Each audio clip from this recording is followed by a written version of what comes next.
बोले सदगुरुदेव की जय। साहब की।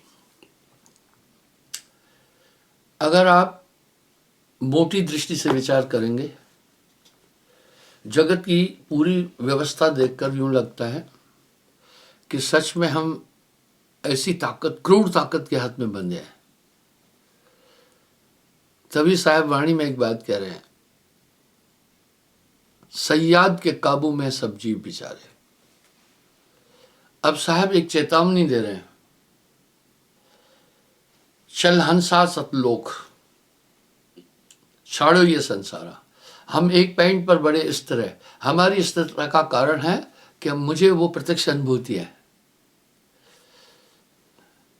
चला जब लोक को शोक सब त्यागिया, हंस का रूप सदगुरु बनाए। पहले थोड़ा इस शरीर पर देखेंगे। आप देखें, ये पूरा संसार मन है। इसलिए मन आत्मा को भ्रमित करके रखना चाहता है। कहत कबीर सुनो भाई साधो, जगत बना है मन से। जगत के हर पदार्थ जो है सिर्फ आत्मा को मानने के लिए। माँ बच्चा कभी जिद करता है तो क्या करती है पता है? उसका ध्यान डाइवर्ट करती है वहां से, किसी न किसी खिलौने में उलझा देती है। बच्चा मूल तथ्य को भूल जाता है। मान लो बच्चे ने कोई चीज के लिए जिद की है, चाहे कुछ, छोटे भी बच्चे, अब वो उस बात पर अड़ता है, तब माँ उसके ध्यान को डाइवर्ट कर देती है उस तरफ से, किसी न किसी बहाने। माँ को यह कला है, ये स्वाभाविक कला है। इसी तरह जब आत्मा अपने बारे में सोचने के लिए जाती है, मन कहीं ना कहीं डाइवर्ट करता है। और मन के पास ये संसाधन पूरे पूरे हैं, और पूरी दुनिया मन ही की उपासना कर रही है। मन मुरीद संसार है, गुरु मुरीद कोई एक। मन लोभी मन लालची, मन चंचल मन चोर, मन के मते न चल तू भाई, पलक पलक मन और। ये पल पल में जिन जिन चीजों पर ये चल रहा है वो जानता भी है कि ये मेरे लिए हानिकारक है, तो भी कर रहा है। मन निरंजन सभय नचाए। क्या बात है साहब की वाणी में, कितना खुला खुला बोल रहे हैं। गण गंधर्व, ऋषि मुनि और देवा सब मिल करें पीर काल की सेवा। पीर पैगंबर कुतुब ओलिया, काल निरंजन सबको दे लिया। सिद्ध साधक और जोगी जत्ती, मन को समझ न पाए रत्ती। जाय निरंजन माय समाये, आगे का कोई भेद न पाए। इसी मैं ठाकुर पूजा करता था, धर्मदास जी बोल रहे, उसमें कहीं ठाकुर जी को स्नान करना, फूल पाती चढ़ाना, मंत्र बोलना, आपकी भक्ति की विधि और विधान तो बताओ। भक्ति कहीजिए कौन प्रकार, ताको स्वामी करो विचारा। भक्ति भक्ति सब जगत बखाने, भक्ति भेद कैसे कहविद जाने। सो निश्चय मह कहो बखानी, कहविद छूटे भव की खाने। यानी ये जीवात्मा अनंत अनंत जन्म धारण कर चुका है। डॉक्टर सैमूर के अनुसार ही उन्होंने थोड़ा भौतिकी में कुछ बातें कही कि जब ये दुनिया बनी, पहले 5 करोड़ साल तक सिर्फ पानी पानी था। या तो डॉक्टर सैमूर ने नकल की है साहब की, या तो उसका शोध सही है। इसलिए हमारे धर्म में लोग कह रहे पहले जल ही जल था। भाई जल कहाँ से आया? मूल कबीरा गए चले, खुल खेले संसार। आदि की तरफ कोई नहीं जा सभी बीच बीच का हिस्सा पकड़ रहे हैं। तो साहब वो कह रहे हैं जाते सब संशय मिट जाए। मेरी शंकाओं का यथार्थ में निराकरण करो। जिज्ञासु थे धर्मदास जी। अब हमारी एक ये पॉइंट है, वो पॉइंट बड़ा हलचल मचाती है। हमारी ये पॉइंट है कि साहब से पहले युगन युगन में साहब आए। इस संसार में सभी निरंजन तक की भक्ति करते थे। आप संतत्व की धारा को हल्के में मत लीजिए। संतों का घोर विरोध हुआ, बहुत विरोध हुआ, जबकि संत लोग कोई हिंसक नहीं थे। क्यों घोर विरोध हुआ? कि लोगों ने ईश्वरीय मान्यताओं को जो स्थापित किया था वो निरंजन तक जाती थी, और संतों ने आकर के साहब और संतत्व की धारा का आदि और प्रारंभ साहब ही तो है। प्रथम संत सदगुरु कहते हैं साहब को। तो बंधुओं, वहीं से ये धारा चली। अब वो जो कह रहे हैं उस पर थोड़ा ध्यान तो देना। जितना विरोध साहब का हुआ है, किसी का नहीं हुआ। बड़े बड़े पैगंबर आए, बड़े बड़े ऋषि मुनि आए, किसी का इतना विरोध नहीं हुआ जितना व्यापक विरोध कबीर साहब का हुआ। क्यों हुआ? क्योंकि भक्ति क्षेत्र में व्यवसाय भी है। भक्ति व्यवसाय का एक विशाल केंद्र है। आपको आश्चर्य होगा, लगभग हमारे देश में 15 करोड़ लोग भक्ति के नाम पर रोटी खाते हैं। मनुष्य अपने जीवन यापन के लिए कोई न कोई संसाधन ढूंढता है। बहुत बड़ा कौतुक है, समुद्र पर 50 करोड़ लोग दुनिया की जिंदा है। उनकी जीविका उपार्जन का संसाधन समुद्र है। कोई नाविक है और शिप, देखो आप उसको देखिए ना, समुद्र में कितना यातायात कितनी तगड़ी है। वहां विदेशों से कई चीजें आती, हम यहां से विदेशों में कई चीजें भेजते हैं। मेरा एक सत्संगी इंजीनियर है, वो एक शिप में, और शिप क्या करता है, अर्बन कंट्री से क्रूड ऑयल लेकर के अमेरिका जाता है। मैंने पूछा उसकी कैपेसिटी कितनी है, उसने बोला मोर देन 50 लाख टन। एक गाड़ी की कैपेसिटी है 10 टन।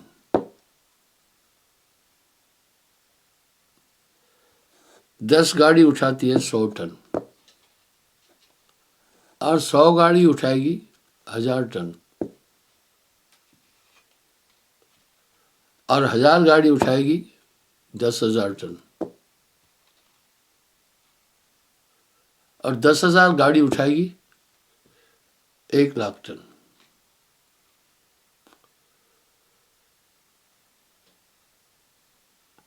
एक लाख गाड़ी उठाएगी 10 लाख टन, और इसका मतलब 5 लाख गाड़ियां,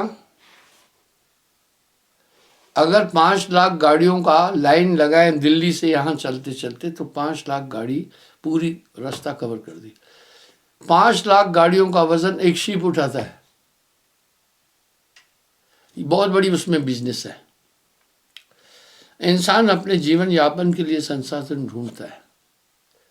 इसी तरह भक्ति क्षेत्र पर 15 करोड़ लोग आश्रित है। ये बहुत बड़ा व्यवसाय है, और इसमें बड़ा धन भी है। मैं अक्सर ये बात बोलता हूं, कभी कभी कहते हैं स्विट्जरलैंड से पैसे आ जाएं तो भारत बहुत अमीर हो जाएगा। भारत के अंदर अपना ही पैसा इतना समाया हुआ है कि मैं आपको क्या बताऊं। एक ही दक्षिण भारत में टेम्पल था, 85,000 करोड़ रुपए की संपत्ति वहां हुई। जब एक और खजाना ढूंढना चाह रहे थे, कह रहे थे धार्मिक मान्यता है, इसको नहीं खोलना है। चलो, कोर्ट भी वहीं रुक गई थी, धार्मिक मान्यता। इसी तरह असीम धन है। तो साहब की जो मान्यता है, साहब ने जो संदेश दिए थे, उनके विरुद्ध जा रही थी, बिल्कुल विरुद्ध जा रही थी। उन्होंने देखा अगर इस ट्रैक पर लोग चल पड़े, पूरा बेड़ा गर्क हो जाएगा हमारा। हालांकि साहब ने अपने जीवन काल में 52 लाख लोगों को दीक्षा दी। संभवतः उस समय हमारे देश की आबादी बहुत कम रही होगी, क्योंकि जब देश आज़ाद हुआ तो आज़ादी का जश्न 10 साल तक मनाया गया था। 47 से 57 तक पुरजोर ताकत से, बड़े धूमधाम से आज़ादी का जश्न मनाया गया। पृथ्वीराज चौहान के पराजय होने के बाद भारत पराधीन हो गया। कहीं मुगल आए, कहीं गुलाम वंश आया, कहीं अंग्रेज आए। तो ये जश्न करीब करीब 10 साल मनाया गया। मुझे याद है प्रभात फेरियां निकलती थी, हम लोग गाते जाते थे, भारत प्यारा देश हमारा, तन मन उस पर वारेंगे। उसमें एक कड़ी में आता था, 32 करोड़ हैं जिसके वासी, फिर क्यों छाई आज उदासी। यानी हम 70 साल पहले 32 करोड़ थे, इस 70 साल में हम 5 गुना बढ़ गए। बुरा जो खोजन मैं चला, बुरा न मिलिया कोई। तो सब अपनी जीविका उपार्जन के लिए कोई ना कोई व्यवसाय देखते हैं। जब उन्हें कुछ नहीं मिल पाता है तो अपराध के रास्ते पर चले जाते हैं। बेरोजगारी एक चीज को पैदा करेगी, अपराध को, क्योंकि भोजन सबको चाहिए, हम सबकी कुछ बेसिक जरूरतें हैं। मैंने एक उदाहरण दिया था, आज फिर दे रहा हूं। एक बार एक चोर ने मुझसे बड़ा प्यार करता था, लेकिन वो बचपन से ही चोरी करता था। मुझे 100 रुपये दिए, सन 72-73 की बात है। मुझे कहा, महाराज रास्ते में इससे फल खाना। 100 रुपये देने के बाद वो चुपचाप फिर मेरी तरफ देखा, मेरी बॉडी लैंग्वेज को पढ़ा। ये बॉडी लैंग्वेज एलन पीस की किताब है, इसके अंदर बड़ी बड़ी चीजें दी हुई है कि आखिर ये बॉडी लैंग्वेज क्या होती है। इसी बॉडी लैंग्वेज में एक चैप्टर में लिखा है, जो चैनलों पर लड़कियां न्यूज वाचक है, संवाद वाचक है, समाचार सुनाती, उनको बड़ी हिदायत दी। और ये पाश्चात्य देशों में भी इस पर शोध हुआ है। जब न्यूज वाचिका, संवाद वाचिका, लेडी या लड़की, कपड़े थोड़े अटपटे या कम, टांगे कहीं खुली है या बाजू कहीं दिख रहे हैं, तो इसमें क्या होता है, उन्होंने कहा ये क्यों होता है, आप इसको समझें, आप इसको ध्यान से समझें। इसमें दिया है उसने, इसलिए होता है कि जब संवाद वाचिका, न्यूज कहने वाली, ऐसे कपड़े होंगे तो आदमी ज्यादा देर उसे देखता है। अब उसका ध्यान न्यूज पर नहीं होता है, उसका ध्यान उसकी बॉडी की तरफ चला जाता है। और आप देखिएगा, मैं क्षमा चाहता हूं, मैं निंदक नहीं हूं, अगर आप हमारे यहाँ भी न्यूज चैनलों पर देखें, फीमेल जब न्यूज बोलती है, आप उनका ड्रेस कोड देखना। हालांकि ड्रेस कोड पर कमिट नहीं, ये सीधी सुप्रीम कोर्ट की भी डायरेक्शन है, आप नहीं बोल सकते हैं किसी को, वो अपनी सुविधा के अनुसार पहन। पर यहाँ ये बात उठी, यहाँ ये बात आई, आपको वो चैप्टर कहो तो मैं खोल के दिखा दूं। उसमें नुकसान ये है कि वो संवाद, वो समाचार पूरा आदमी तक नहीं पहुंचेगा, क्योंकि उसका कंसंट्रेशन उसकी बॉडी की तरफ रहेगा। इसलिए आजकल ये यूरोप में भी ये चल रहा है, बहुत सुंदर सुंदर लड़कियों को वो न्यूज चैनलों पर रखते हैं, पर ये कह रहे हैं ये एक बॉडी लैंग्वेज है। बॉडी लैंग्वेज तो एक बच्चा भी करता है। एक बच्चा बड़ा शोर करता था, मेरे पास आया, जब वो जाता था मुझे प्रणाम करके जाता था। जब शोर कर रहा था मैं डांट के कहा, जाओ तुम। तो पता है, जब वो जाने लगा, किसी ने कहा साहब को तुमने बंदगी नमस्कार नहीं किया, तो पता है यूं गर्दन मार के क्या, इसका मतलब है बॉडी लैंग्वेज तो सभी दिखाते हैं, वो एक प्रक्रिया है हमारी। तो इसी तरह से उस तरफ ध्यान चला गया मेरा। अब यहाँ संवाद ये है कि उस चोर ने मुझे 100 रुपये दिए। मुझे कहा महाराज रास्ते में फ्रूट खाना। जब 100 रुपये मुझे दिए तो उसने मेरी बॉडी को पढ़ा। इस आदमी को मेरी ये बात, ये शर्त मंजूर नहीं है शायद, पर बोल नहीं रहा है। उसने तहकीकात की पुष्टि के लिए मुझसे पूछा खाओगे? मैं कहा नहीं। मैं कहा नहीं। बोला क्यों? मैंने बोला तुम्हारा पैसा हलाल और हक का नहीं है, सुकृत कमाई नहीं है। वो बोला महाराज आप इतने ज्ञानी होकर ऐसा बोले, कोई और बोलता तो ठीक था, आपको नहीं बोलना चाहिए था। बहुत कठिन मेहनत का पैसा है। किसान खेती बाड़ी, उसका तर्क आप सुने ना, किसान खेती बाड़ी करता है, पसीना निकालता है। उसने बोला किसी के घर चोरी करने जाता हूँ, जान हथेली पर लेके जाता हूँ, मेरा पैसा तो खून का है,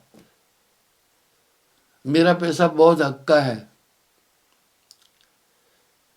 अगर मैं पकड़ा जाता हूँ तो पूरी दुनिया बहुत बुरी तरह मारती है, कोई पेट में लात मारता है, कोई कहीं, इतनी रिस्क है। बोला महाराज एक बार 2 मंजिल से छलांग लगाई थी मैंने, तो ये बहुत मेहनत का पैसा। मैंने कहा ठीक है, मैं एक बात तुमसे पूछना चाहता हूँ, आखिर जिसका तुम पैसा उठा के आए, money is the blood of the body, वो कितना दुखी हुआ होगा? उसने वो पैसा रखा होगा अपनी आवश्यकता के लिए,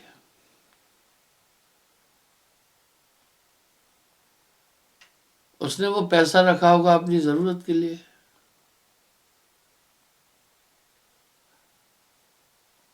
और आप उठा के लाए, उसको दुख हुआ या नहीं हुआ?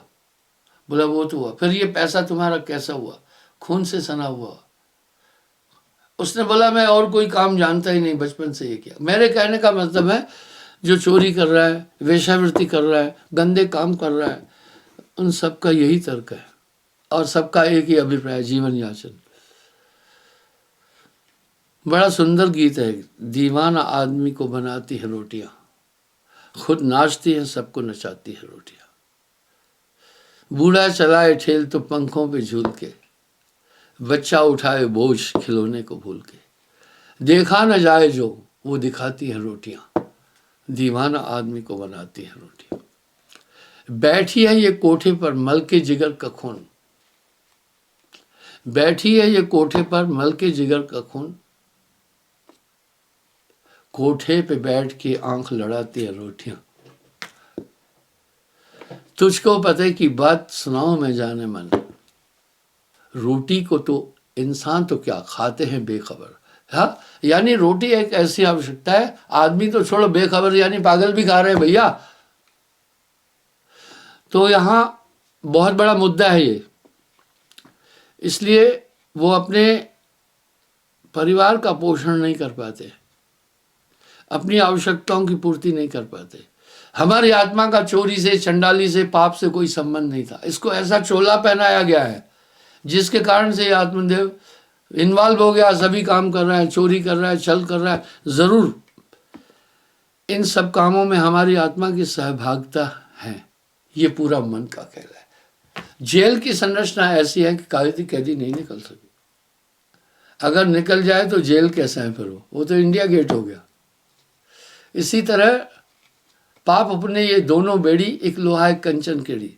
निरंजन ने शरीर की व्यवस्था ऐसी बनाई है कि सब उलझ गए हैं और ये पूरी दुनिया उसके दायरे के अंदर है, सयाद के काबू में सब जीव बेचारे।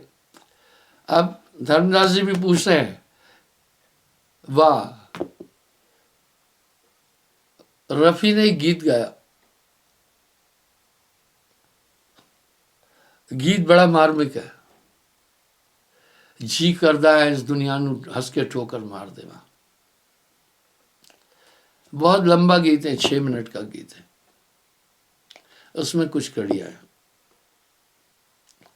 जो बड़ी कड़ियाँ हैं बड़ी अनूठी, आप सुन लेना यूट्यूब पर जाकर। उसमें बोल रहे हैं जीवेंदे नू ये देंदे कंडे, मुए ਨੂੰ फूल चढ़ांदे है, मुर्दे ने भी पूछ दी दुनिया, जिंदे दी कीमत कुछ भी नहीं। जी करता है इस दुनिया नू हंस के ठोकर मार देवा। लंबी कड़िया है इसके अंदर। उसमें फिर ये कह रहे ईमान यहाँ का है पैसा, भगवान यहाँ का है पैसा, इंसान यहाँ का पैसा है। वाह, बड़ा चुभने वाला गीत है। दरअसल मोहम्मद रफ़ी जी थे ही पंजाबी, वो लाहौर के थे। लाहौर उस समय पंजाब का ही हिस्सा था। आखिर आदमी पैसे को क्यों पूछते हैं, कहावत भी है, बाप बड़ा ना भैया, सबसे बड़ा रुपया। ये हमारी एक बेसिक ज़रूरत है धन। हमारे शरीर की जितनी भी मूल आवश्यकता है, भोजन, वो सब हमें पैसे से प्राप्त होता है। इसलिए आदमी पैसे के लिए कुछ भी करने के लिए तैयार है। अभी अपराध क्यों बढ़ा, मैं एक बात कहता हूँ, दुनिया उस पर विचार करे या न करे। मैंने एक शब्द कहा, आज अगर राम जी भी भारत का शासन संभाल लें ना, परेशान हो जाएंगे। इस देश की सबसे बड़ी समस्या है जनसंख्या का घनत्व, डेंसिटी ऑफ पॉपुलेशन बहुत हाई है। इस कारण से अपराध बढ़ेगा, बहुत बढ़ेगा। तरह तरह के अपराधी है। पहले अपराध करता था जाहिल और दबंग लोग, अभी शिक्षित वर्ग कर रहा है। आपको मैं उदाहरण दे रहा हूं, दिल्ली में आजकल वाटर माफियाओं ने रेलवे स्टेशन के सभी पेयजल के नल बर्बाद कर दिए। किसी भी रेलवे स्टेशन पर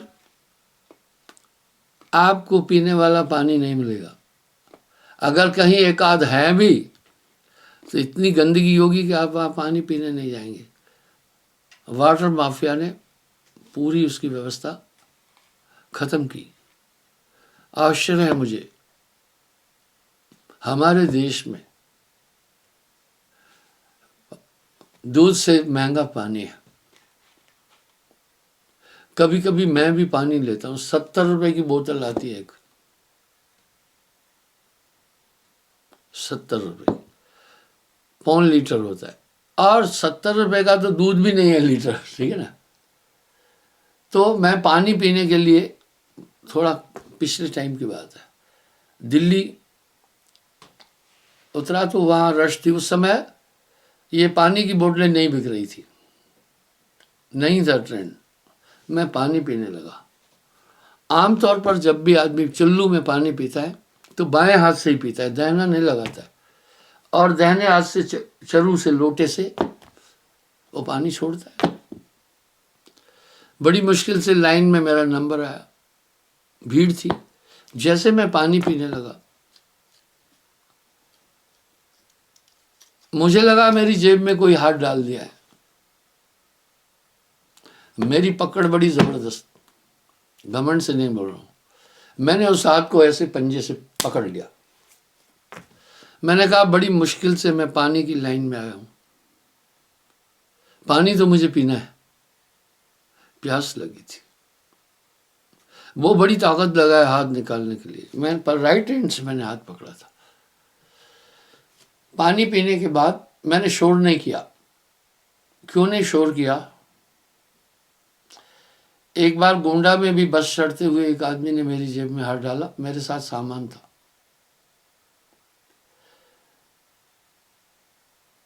और बस पर मैं, एक कदम मेरा बस पर था, एक जमीन पर था। बस चलने वाली थी, जल्दी था मेरा। तो मैंने बोला भाई जेब कट, जेब कट, जेब काट के जा रहा है। आगे लोगों ने पकड़ लिया, मैं भी उतरा। लोगों ने उसे इतना मारा, कोई पेट में लात मार रहा था, कोई मुंह में लात मार रहा था, कोई कहीं लात मार रहा था, कहीं कुछ था। मुझे बड़ी दया आ गई। वो आदमी तड़फ रहा था एक तरह से, लोग मारे जा रहे थे। मैंने कहा सुनो, मैं उसके ऊपर लेट गया। मैंने कहा सुनो, ये मेरे पैसे निकाल रहा था, मुझे इससे शिकायत नहीं, आप क्यों मार रहे हैं? पता है लोगों ने मुझे क्या कहा? मसला आपका नहीं है, ये समाज का शत्रु है, आप हट जाओ, आपका मसला नहीं है। न जाने कितने लोगों की जेब काटता है। कहने का मतलब अभी क्या ऐसा काम करने वालों को पता नहीं है कि हमें यंत्रणा सहनी पड़ेगी। ये सब कराता है शरीर। इसलिए ये आत्मा बहुत बेहद तरीके से फंसी हुई है। ये निर्मल आत्मदेव को इन सब कामों से कुछ नहीं लेना देना है। हर इंसान शरीर की आवश्यकता और इंद्रियों की तृप्ति के लिए पाप कर्म कर रहा है। तो मैंने उस युवक से दिल्ली में एक बात पूछी। उसका हाथ बड़ी पकड़ जबरदस्त थी। मैं घमंड से नहीं बोल रहा हूँ। जब मैं भर्ती हो रहा था, बहुत कम उम्र थी, तो रिक्रूटिंग ऑफिसर ने मुझे कहा कि अभी तुम कोमल से हो, ट्रेनिंग में घायल हो जाओगे, लड़ाकू फौज में नहीं करेंगे। तंदुरुस्ती ठीक थी, लेकिन तरुण अवस्था की कोमलता थी शरीर में, होता ही है। वो मुझे किसी ट्रेड में भर्ती करना चाहिए। मैं कहा नहीं। बोला बहुत कठिन होता है, कर लोगे? मैं कहा मैं कर लूँगा। लंबा चौड़ा था वो, कर्नल साहब, सरदार था। उसने कहा मुझसे पंजा लड़ाओगे? और पंजा मेरा इवेंट था। मैं कहा हाँ। पंजा लड़ा, उसका पंजा में मोड़ दिया। बोला बहुत ताकतवर, तो भर्ती किया। तो वो लड़का, बढ़ाई के लिए नहीं बोल रहा हूँ, लड़का क्या कर रहा था, हाथ निकालकर भगने की ट्राई कर रहा था। मैंने एक ही हाथ से पकड़ा हुआ था, नहीं भग पाया। मैं बेंच पर लाकर बिठाया, शोर नहीं किया। उसका हाथ मेरी जेब में था। मैंने कहा देखो, मैं एक सैनिक हूँ। उस समय हवलदार था मैं कहा मैं एक सैनिक हूँ। अगर मैं चिल्लाता अभी ना, तो मुझे वो गुंडा का दृश्य याद आया। मैं कहा तुम्हें लोग बहुत मारना था, और तेरी वेशभूषा से तुम किसी सभ्य परिवार से हो ऐसा लग रहा है। ये क्या कर रहे तुम? और तुम्हें जेब काटना नहीं आती है। तुमने तो मेरी जेब में ऐसे हाथ डाला जैसे अपनी जेब में डाल रहे। जेब कट तो बड़े सलीके से जेब काटता है, इससे लग रहा है तुम पेशेवर जेब कट नहीं हो। उसने कहा हाँ सही नहीं हूँ। फिर उसने किसी जगह का जिक्र किया, मैं वहाँ का रहने वाला हूँ, मैं ग्रेजुएट हूँ और यहाँ काम की तलाश में आया था। मुझे यहाँ कोई काम नहीं मिला। 1-2 दिन से मैं भोजन भी नहीं किया था। तो मैंने सोचा अभी जवान हूँ, मांगूंगा, लोग मखौल करेंगे, जेब काटते हैं। मैं कहा सुनो, ये पेशा मत करना। तुम तो रंगे हाथ हो ना, तुम्हारा अभी एक हाथ मेरी जेब में है, तुम्हारा जीवन खराब हो जाएगा बेटे। लोग बुरी तरह मारते हैं। एक प्रतिज्ञा करो तब छोड़ूंगा कि कभी भी जेब मत काटना। ठीक है। अब वो ग्रेजुएट लड़का था और जेब काट रहा था। इस तरह पाप कर्म को क्यों कर रहा है? आत्मा का पाप होने से क्या वास्ता है? अपने शरीर की आवश्यकता और बच्चों की आवश्यकता, बच्चों को भूखा नहीं देखना है। सब काम इंसान कर रहा है, कत्ल कर रहा है। वाह साहब का ये शब्द बड़ा सार्थक है। बुरा जो खोजन में चला, बुरा न मिलिया को। अब कबीर साहब का क्यों विरोध हुआ वो सुने। क्या कह रहे हैं आगे? भक्त भय भरभारी, भक्ति करी पर युक्त न धारी। बोला बड़े भक्त हुए, भक्ति की पर युक्ति नहीं थी। आदि भक्ति शिव योगी केरी। सबसे बड़ा ध्यान करने वाला शिव जी, योगी, योगेश्वर कहते हैं उनको। योगेश्वर यानी योग करने वाला, योगी, योगराज, योगाधिराज, महायोगी, योगाधिराज। उसके बाद योगेश्वर। तो शिवजी योगेश्वर थे। योग का प्रारंभ उनसे हुआ। साहब उनका हवाला दे रहे हैं, आप गौर से सुने थोड़ा। आदि भक्ति शिव योगी केरी, राखी गुप्त ने जग में फेरी। योग करे और भक्त कमाए, अधर एक नाम ढूंढ लाए। यानी अधर में वो सो अक्षर ररंकारा, ररंकार का प्रारंभ शिव जी से हुआ। ता से उपजे सकल पसारा, यानी निरंजन। रहे अदर ब्रह्मांड के माहे, शिव जानत कोई जानत नाहे। उसको शिव जी के अलावा कोई नहीं जानता। आप शास्त्रों को पढ़ रहे हैं ना, गरुड़ जी ने विष्णु जी से प्रार्थना की, भाई मैं आपका वाहन हूं, आपको लिए चलता हूं, मुझे भी आत्मज्ञान चाहिए। पता है विष्णु जी ने आत्मज्ञान के लिए गरुड़ को कांगभूषण के पास भेजा मेरे भाई, आप शास्त्रों को पढ़ो तो सही, करो भी तो सही ना। मेरा एक स्पेशल विशेष डॉक्टर है, मेरी आंख में थोड़ी प्रॉब्लम हुई, उसने मुझे अपने मित्र आई स्पेशलिस्ट के पास भेजा, ठीक है।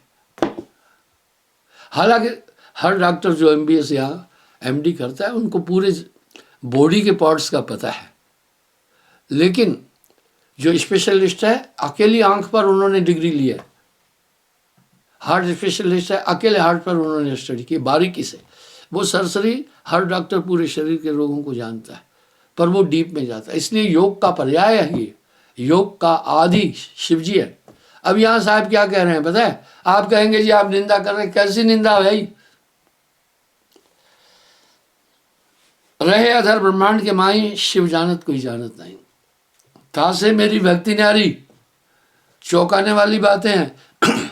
उसको क्या जाने संसारी, था को योगेश्वर नहीं पाए और जीव की कौन चलाए। आज भी कबीर साहब की शिक्षा का अनुकरण करने वाले पूरे वर्ल्ड में 60 करोड़ 50 से 60 करोड़ लोग हैं। कह रहे हैं उससे मेरी भक्ति न्यारी है। बस यही कुछ चीजें जो थी, जब उन्होंने उस देश की आकर बात बोली, खलबली मच गई। खलबली किस में मच गई? जिन्होंने, उनका भी गलती नहीं है, किसी की भी गलती नहीं है। बुरा जो खोजन मैं चला, बुरा न मिलिया कोई, जो दिल खोजा अपना मुझसा बुरा न कोई। और जहां प्रतिस्पर्धा है वहां हिंसा आ जाएगी, वहां हिंसा आ जाएगी। इसलिए 15 करोड़ लोग भक्ति के नाम से भोजन खाते, उनका पेशा यही है। ऐसा तबका विचलित हुआ और एक बहुत बड़ा षड्यंत्र उनके लिए लगा दिया। कुंवारी ब्राह्मणी का बच्चा है, जुला है, नीच है, आदि आदि शब्द कहे। लेकिन क्या ये दुनिया है? साहब अच्छे खिलाड़ी थे, दुनिया से जाने के वक्त उन्होंने बहुत बड़ा खेल किया। काशी तजमगहर को आए दोनों दिन के पीर, जपो रे हंसा केवल नाम कबीर। और लाखों लोगों के सामने शरीर छोड़ा, अस्थि मांस लोथड़ा चर्म कुछ नहीं मिला, ठीक है, पुष्प हो गए। ये सब जानते भी हैं, तभी भी उधर नहीं चिंतन कर रहे हैं, क्योंकि एक ठप्पा लगाया। सुप्रीम कोर्ट ने एक अच्छी जजमेंट दी, जब तक न्यायालय किसी के अपराध की पुष्टि नहीं करता है, तब तक उसे अपराधी नहीं कहा जा सकता। एक मेरा शिष्य कैद जेल में था, परोल पर आया। मैंने उससे पूछा क्या कत्ल किया था? बोला हाँ किया था। क्यों किया था? बोला नहीं तो वो मुझे मार देता, वो मेरी संपत्ति हथियाने के लिए मुझे मारना चाहता था। कई बार उससे मैं बचा, एंड में मैंने सोचा ये मुझे मार ही देगा, उसको मार दिया। उसने मुझे एक बात बताई, मैं बड़ा हैरान हो गया। बोला गुरुजी जेल में आधे से ज्यादा बेकसूर लोग हैं। हाँ कहा आधे से। अब भाई आप कहेंगे जेल की निंदा कर रहे हो, प्रशासन की निंदा कर रहे हो, कैसी निंदा? जो उस जेल में रह के आया वो मुझे बता रहा है। तो इस तरह आज इंसान, मैं आपको एक छोटी बात बताता हूं। मेरा एक बेहतरीन वकील शिष्य है, उसको एक आदमी ने, उसका काम ही सुपारी लेना था। वकील साहब को उसने 1 लाख रुपया दिया, कहा बाई चांस अगर मर्डर के बाद मैं पकड़ा जाऊं तो मेरी बेल भी कराना, थोड़ा मेरे घर में भी देना। उसको उस वकील पर भरोसा था। वकील मेरा शिष्य था। तो उसने कहा, भाई किसका मर्डर कर रहे हो? बोला, मैं उन्हें देखा नहीं है, पता है यहाँ यहाँ उनका आश्रम है। फोटो दिखाया, वो फोटो मेरी थी। मैं आपके सामने गप नहीं मार रहा हूँ। वकील साहब चौके। उन्होंने कुछ नहीं बोला। पहले उससे बोला, आप इनको क्यों मारना चाहते हैं? अरे भाई, साच कहो तो मारन धाई, झूठ कहा नहीं जाई, संतो झूठे जगपति आई। बोला, ये आदमी, कुछ ऐसे लोगों ने उन्हें ये सुपारी दी थी, मैं उनका नाम नहीं लेना चाह रहा हूं, नहीं तो बखेड़ा हो जाएगा। बोला, ये लोगों का धर्मांतरण कर रहा है, ये निंदा करता है सबकी, और क्रूर आदमी है। उसने कहा, तुम कहाँ की बात कर रहे हो? ये तो मेरा गुरु है, मैं इनके पास पिछले 15 साल से जा रहा हूँ। वो वकील ब्राह्मण है। बोला, कभी उन्होंने ऐसा नहीं किया। आखिर ऐसे लोग क्यों इंटरेस्ट लेते हैं? क्योंकि इसमें प्रतिस्पर्धा बहुत ज़्यादा है। इसके कारण से कुछ महात्मा, आप लोग देखें, वो क्या कर रहे हैं पता है? बॉडी गार्ड ले रहे हैं। पुराने ज़माने में गुरु की सेवा करके शिष्य गद्दी को पाता था। इस युग में गुरु को शूट करके शिष्य गद्दी पर बैठता है। उससे वैभव मिलते हैं, वहाँ मान है, सभी चीज़ें हैं, धन है। इसलिए बहुत प्रतिस्पर्धा है। मैं अक्सर एक बात कहता हूँ, शायद मेरी बात दुनिया को कड़वी लगे। आर्मी में मैं 6 साल आतंकवादियों से युद्ध किया हूँ। मुझे वहाँ मुश्किल नहीं लगी जितनी मुझे आध्यात्मिक क्षेत्र में मुश्किल लगी है। तो इस तरह से प्रतिस्पर्धा बहुत थी। लोगों ने साहब को ब्लैक आउट करने की कोशिश की, हकीकत पब्लिक तक नहीं पहुंचाई। यही है। शुक्रात का शब्द यहाँ बड़ा प्रासंगिक है। वो टीम बड़ी तेज होती है, उसका एक लक्ष्य होता है। ये सिर्फ मेरी सुपारी एक बार नहीं हुई है, मेरी सुपारी और यहाँ भी हुई है, सच बताता। छोड़िए, मेरा यहाँ ये लक्ष्य था कि धर्म क्षेत्र में प्रतिस्पर्धा बहुत है। जहाँ प्रतिस्पर्धा, अभी भी देखो ना, धार्मिक उन्मादों से कितने कितने बड़े विवाद हो रहे हैं। जहाँ प्रतिस्पर्धा है वहाँ स्वाभाविक हिंसा आ जाएगी। इसलिए साहब को बहुत ज़बरदस्त तरीके से इन्होंने ऐसा ब्लैकआउट करने की कोशिश की, उनके सभी गुणों को दबा दिया। अब वो शूटर क्या बोल रहा था मेरे शिष्य वकील को कि ये बहुत गंदा आदमी है और ये इंसान जो है धर्मांतरण कर रहा है, हिंदू धर्म के बहुत खिलाफ है और विरुद्ध है, और ऐसा आदमी समाज के लिए हानिकारक, कैसे मार दो। छोड़िए। तो इस तरह धर्म क्षेत्र जीव का उपार्जन का एक बहुत बड़ा साधन है। जो चीता, जो शेर इंसान का मांस खा लेगा वो नरभक्षी हो जाएगा, वो फिर और मांस नहीं खाता है। जो किसी भी क्षेत्र में बिना परिश्रम का धन प्राप्त करके खाता है तो वो फिर कमाएगा कभी भी नहीं। इसलिए संतत्व की धारा में एक नियम है कि सुकृत कमाई खाना, अपनी हक की कमाई खाना। यही प्रमाण मैंने कल भी दिया था रविदास महाराज का, यही दिया था तुकाराम जी का, यही अन्य अन्य संतों का मैंने उदाहरण दिया, साहब का उदाहरण दिया। तो इस तरह बंधु क्या था, ये भक्ति जो साहब है निराली भक्ति ला, यही धर्मदास को कह रहे हैं, उससे आगे भेद हमारा, जानेगा कोई जानन हारा, कहे कबीर जानेगा वही जिस पर कृपा गुरु की हुई।